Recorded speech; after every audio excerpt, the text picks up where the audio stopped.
आज हम आपकी मुलाकात कराते हैं जाने माने अर्थशास्त्री डॉक्टर श्री मानचंद खंडेला जी से और उनसे कोरोना वायरस के सिलसिले में जो देश और दुनिया की अर्थव्यवस्था पे क्या असर पड़ेगा रूबरू कराते हैं आपको। कोरोना वायरस चीन द्वारा निर्मित किया गया या चीन से पूरे विश्व में गया। अब यह प्रसंग एक बार के लिए अप्रासंगिक हो गया है, क्योंकि अब तो संसार का प्राय सभी देश इसकी चपेट में आ गए हैं और इसके बढ़ने की आशंकाएं ज़्यादा होती जा रही हैं। अमेरिका जैसा देश कहने लग गया है कि अब कम से कम 2 लाख मौतों के लिए देश को तैयार रहना चाहिए। कभी पहले कहा गया था अमेरिकी राष्ट्रपति ट्रंप द्वारा कि हमें अर्थव्यवस्था की चिंता करनी चाहिए जो मंदी के दौर में जा रही है। अब वो कह रहे हैं हमें अमेरिकियों की मौतों की चिंता करनी चाहिए। इसका मतलब मामला बहुत गंभीर है। इसी प्रकार इटली में, स्पेन में, ऑस्ट्रेलिया में जो विकसित देश कहे जाते हैं और ईरान जो धार्मिक देश कहा जाता है, वहाँ भी इसका विकराल रूप होता जा रहा है। अगर हम भारत के संदर्भ में बात करें तो हमें ये मानना चाहिए कि हमने बहुत लेट प्रारंभ किया इसको रोकने के उपाय करने में।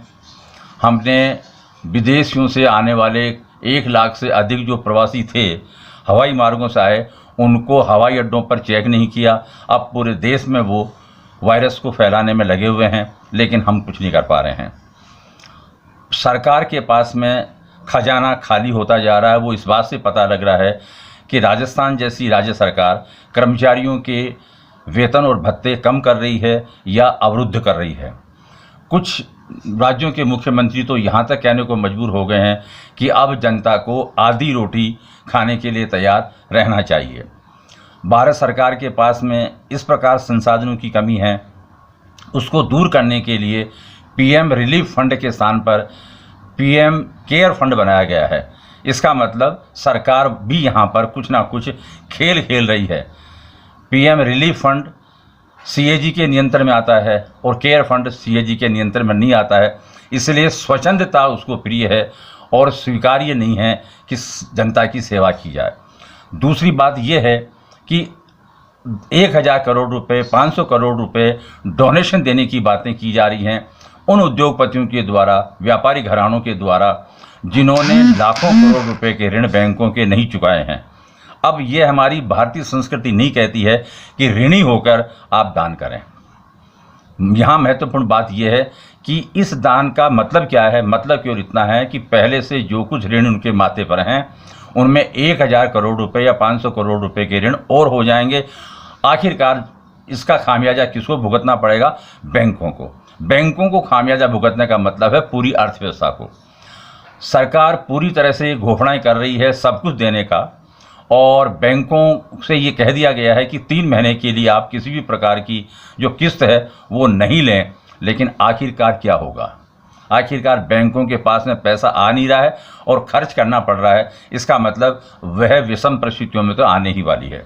सरकार ने क्या कर दिया कि जो लघु बचत योजनाएं हैं उन पर भी 1.4% तक ब्याज को कम कर दिया, जिससे करीब करीब 6 करोड़ वृद्धजन जिनकी आयु 60 साल से लेकर और 95 साल की है उन पर विपरीत प्रभाव पड़ रहा है। जो बैंक में जो जमा कराए गए पैसे उनके ब्याज से अपना काम चलाया करते थे। ये जो परिस्थितियां हैं वो ये बताती हैं कि विषम हैं। जीएसटी का कलेक्शन कम है, डायरेक्ट टैक्स यानी इनकम टैक्स का कलेक्शन कम है, मतलब राज्यों के पास में केंद्र का हिस्सा कम जा रहा है।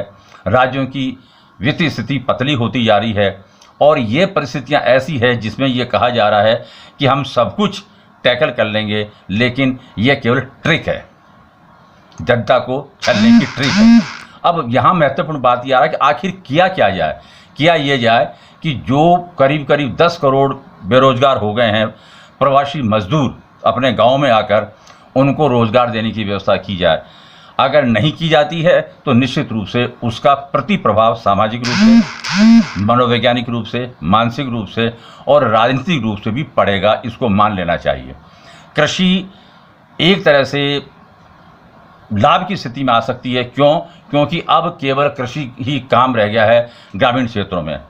उसके बाद प्रोसेसिंग इंडस्ट्री है, उसको स्थापित किया जा सकता है ग्रामीण क्षेत्रों में। लेकिन सवाल ये आ रहा है कि टूरिज्म इंडस्ट्री का क्या होगा, जहां बिना विनियोग के सब कुछ प्राप्त किया जा सकता है।